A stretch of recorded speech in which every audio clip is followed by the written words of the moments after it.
Well, hi, it's Stephanie Tetchy. I'm joined by the stunning Barbara Windsor at Richard Desmond's The Real Deal book launch. I know, it's a great title, that, isn't it? The Real Deal, because he's the real deal. You know exactly what you're getting when you see Mr. Desmond. I've known him forever. I've known him for a long, long time.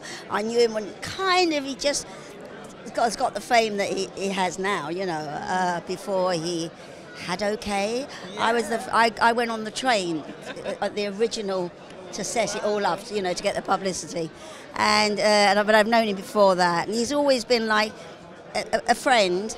A couple of times I've had to get onto the blower to him and said, look, I'm in a bit of stuck. Can you do me a favour? Yeah, and it's that kind of relationship I have with him. What do you admire about him the most as a businessman? Well, I'm around because he's determined. He said to me one day, I'm going to own a paper, a proper paper. And he ended up doing that, didn't he? I mean, that was quite amazing.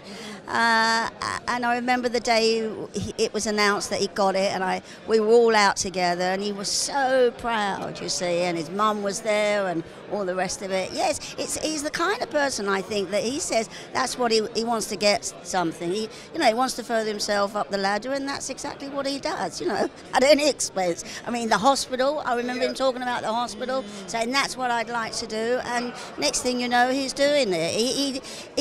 He's a man of his word, absolutely. And I've known him for so long, and he's a real lardy now.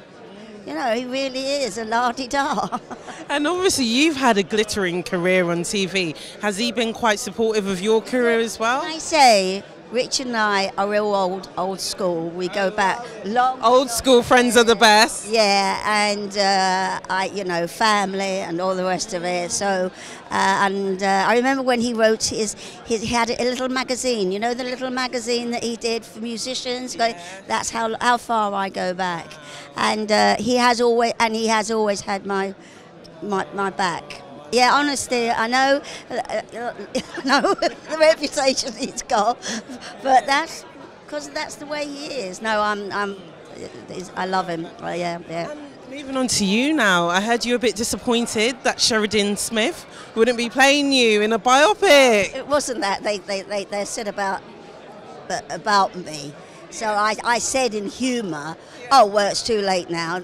Scylla got the best goal to do, and that's how it was, you know. So there you go. How do you feel about a biopic about you coming to TV?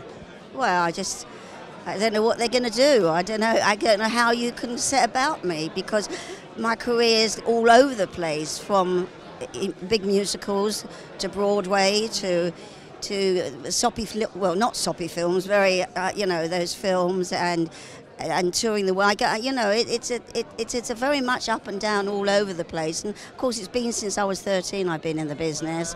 I got my first West End job when I was 13. Yeah. So, and I was in the very first Bells of St. Trinian's, and it's a very divert, and it's quite divert. It's not. You know, of course, one got reputation, carry-ons, and now EastEnders. I understand that, you see. But up until then, I was what you call that real working actress who went all over the place, you know.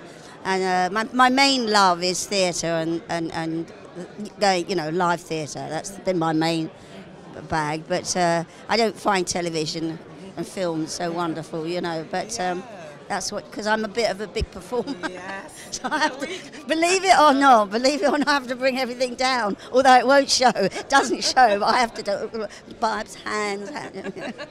Do you think this generation of actresses have that same kind of hunger, like, say, your generation? No, I think it comes too easily now.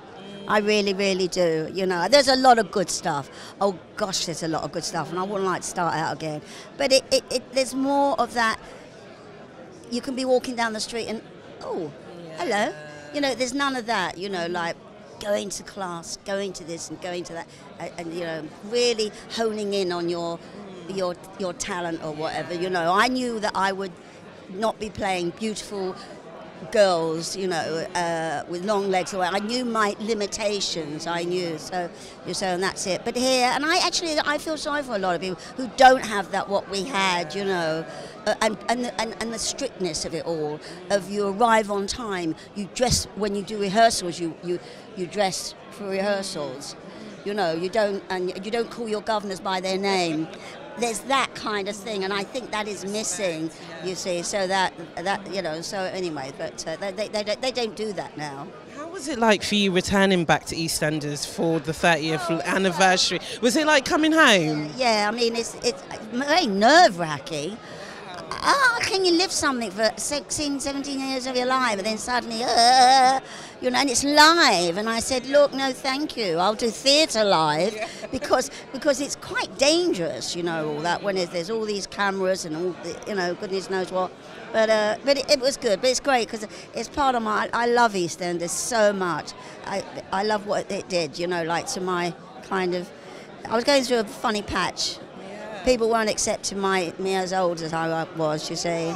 Yeah. Well, that's the way they are. They pigeonhole you, and that was it. And bringing with the carry-ons on television, that kind of you. Oh, she's still that girl, which I wasn't at all. So I'm always be grateful for EastEnders, and I loved it there so much. But I hit an age where I need to spend more time with my husband and. So it's less about showbiz and more about living life? Yeah, but I still showbiz. I still do it. I still working tomorrow. But the thing is, but not at that getting up every morning at 5, you know. And she was in every scene. So there we go. Do you think there's still room for Peggy Mitchell always? I think there always will be. But at the moment, you know, I just go back and do odds and sods when they want me. Peggy, I called her Peggy. That's okay. Don't be silly. That's okay. Do you get that a lot sometimes? I still get called. Yeah, get out of my pub. Yeah, and all the rest of it. Yeah. I get bored saying that line. No, I don't say it. They say it to me. Oh gosh. Well, I was in Spain, Mallorca, last week, and I'm sitting having a restaurant having dinner in a very posh restaurant, and it was a glassy one, and this great big boat arrived, like a ship it was, and suddenly we heard this voice, "Oi, get out of my pub." Well, I'm going to attempt it now. Oi, get out my pub. Good at it. I know. Been watching it too long. Thank you so much, Barbara. Much appreciated.